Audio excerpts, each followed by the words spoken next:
Autism is something we hear about often, but how well do we really understand it? There are still so many misconceptions. For some, it's just a label. For others, it's clouded by stereotypes. That's exactly why we choose autism as the focus of our project. Because awareness starts with listening, and real understanding comes from hearing different perspectives. In this video, we look at autism through two unique voices: a psychologist who works closely with the people on the spectrums, and a member of the public who shares how it's perceived from the outside. Through these two perspectives, we hope to break down assumptions and encourage a more open, honest, and compassionate way of seeing autism.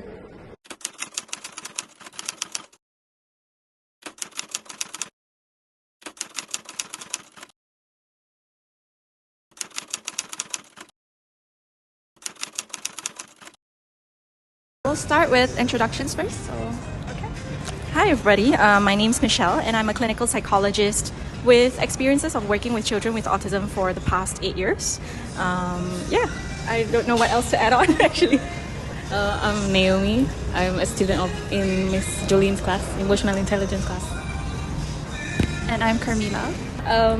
What's your view on the debate between intervening early versus waiting to see if a child will catch up naturally?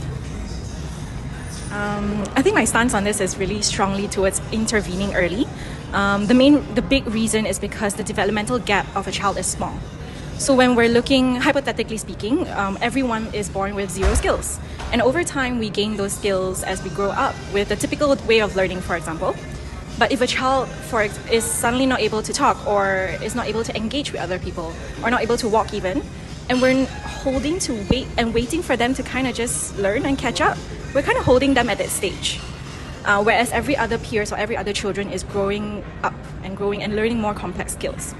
Yeah. So, for example, if a child is 2 years old, when you realize that your child is not able to speak in phrases at this moment in time, we're decided we're going to wait for the child to be able to speak, right? The other peers who grow up maybe 3 years later are able to tell stories, are able to tell their parents what happened in the day, but this child is still not able to speak any single words. In those 3 years, they have 3 years of skills to catch up. They have 3 years of skills worth to learn in 1 year in order to be able to function like a typically developing individual. But if we intervene early, the child have, say, for example, 6 months of gap to catch up, 6 months of skills to learn. In 1 year, it might be doable actually. Yeah. Thank you. That's a nice way to put it. What role should parents or caregivers play in designing and delivering early interventions? They are a huge contributor to the intervention. Every intervention that we do has to be catered to the family and has to be catered to the child. It cannot be a cookie cutter intervention and go like, okay, this child is going to learn a certain skill. But what if that skill is not applicable for that family or that culture? We need the parents to be able to tell us what is important for the child to learn. How is it affecting their lives? And when they go out, what are they struggling with?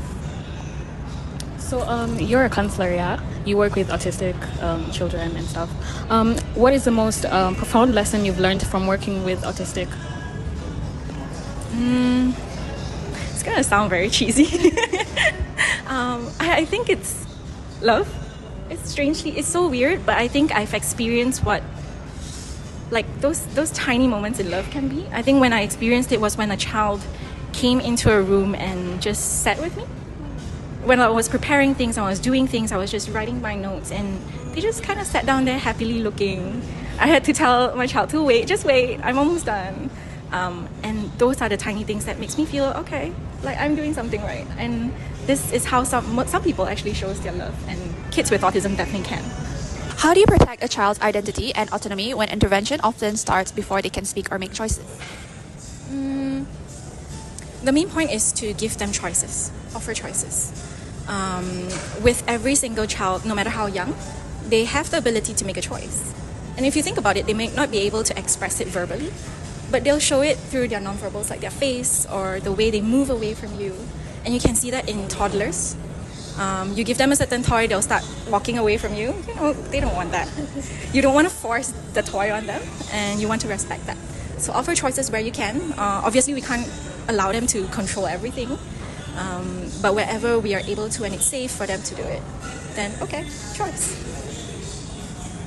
Second question, do you think society's understanding of autism is improving, and how does your program contribute to that? I do notice that I think society's understanding of autism is definitely increasing. I think just from this interview itself, I know that autism is becoming a topic that's being talked about, which is amazing.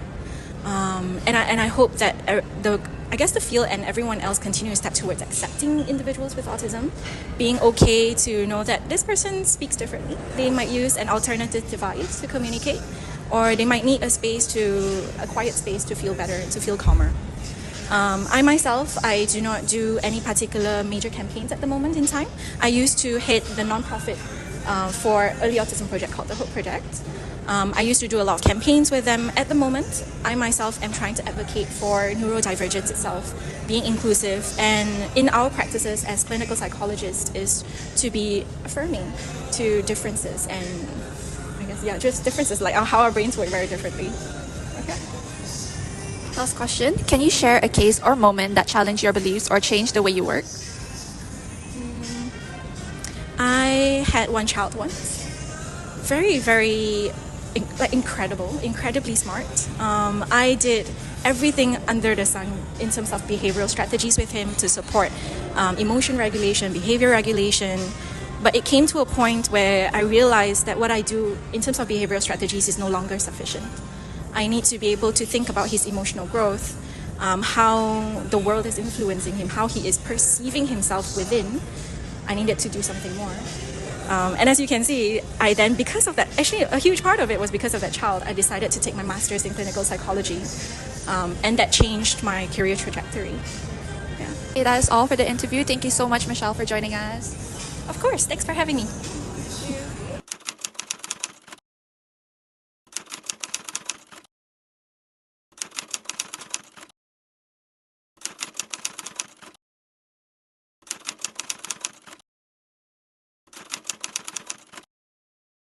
Hello everyone, today I'm going to be interviewing about the awareness of autism and how others view it. So I'm here with Patrick. and I'll be asking you some questions and you just let me know how you feel and just answer them as honest as you can. Okay, first question is, when you hear the word autism, what are the first thought or images that comes to your mind? When I hear about autism, I think of different thinking, neurodiversity, a different way of expressing emotions and communicating. Okay, next question, have you ever interacted with someone on the autism spectrum? If so, how did that experience shape your understanding of what autism really is?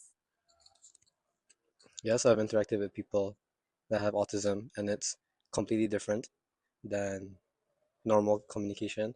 This is because I think that they view the world differently, and I think, again, I mentioned they have a different way of expressing themselves, so you have to find different approaches. Okay, so why do you think autistic individuals are sometimes targeted for bullying? Autistic people can come off very vulnerable, and they are that makes them a very easy target for bullies. This is because no one really understands them, and yeah. Okay, amazing. Last question. In what ways do you think school, workplace, or communities could better support people with autism? These communities or organizations can host campaigns or workshops to educate maybe students or others on autism, raising awareness, and maybe in school, I guess. Thank you. Okay, so that's all for the questions. I think we all thank you so much for your point of view. And yeah, that's all. Thank you. While we initially intended to include a third perspective, such as from parents, educators, or autistic individuals themselves, due to unforeseen circumstances and limited resources, we were unable to include additional points of views. However, we believe the two interviews presented here offer valuable insights into both public and professional understanding of autism.